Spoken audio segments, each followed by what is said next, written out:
সকল প্রকার তাওহীদের একটাই দাবি, তারা যেন আমাদের এমন একটা স্কোপ, এমন একটা রাস্তা তৈরি করে দেওয়া হয় যেন আমরা লঞ্চ মাস্টু গাজা থেকে সরাসরি গাজায় আমরা গিয়ে পৌঁছাতে পারি।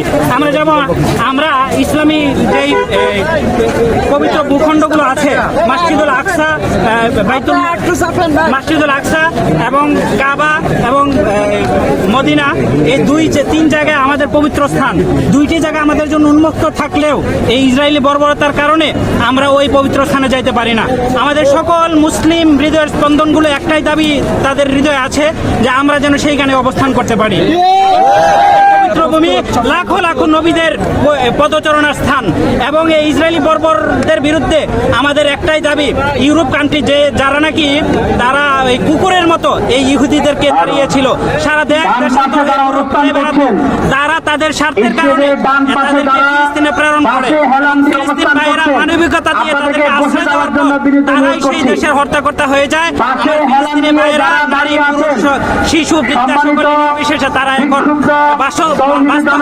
সেখানে বসবাস করেছে। কেন এই ট্রাম্প সরকার এবং পূর্ববর্তী বাইডেন এবং যারা ছিল সবাই একটা সুকৌশলে তাদেরকে যেন এই দেশ থেকে বিতাড়িত করতে পারে একটা সুকৌশল উদ্যোগ তারা গ্রহণ করেছিল এবং তারা এই ভূমি বন্টন করতে গিয়ে ফিলিস্তিনি ভাইদেরকে যেখানে 200 কোটি মুসলমান তাদেরকে 45% ভূমি তারা দিয়ে দেওয়ার জন্য 12 কোটি ইহুদি, 12 লক্ষ ইহুদি, ওই 12 লক্ষ ইহুদিদের জন্য 55% ভূমি দেয়।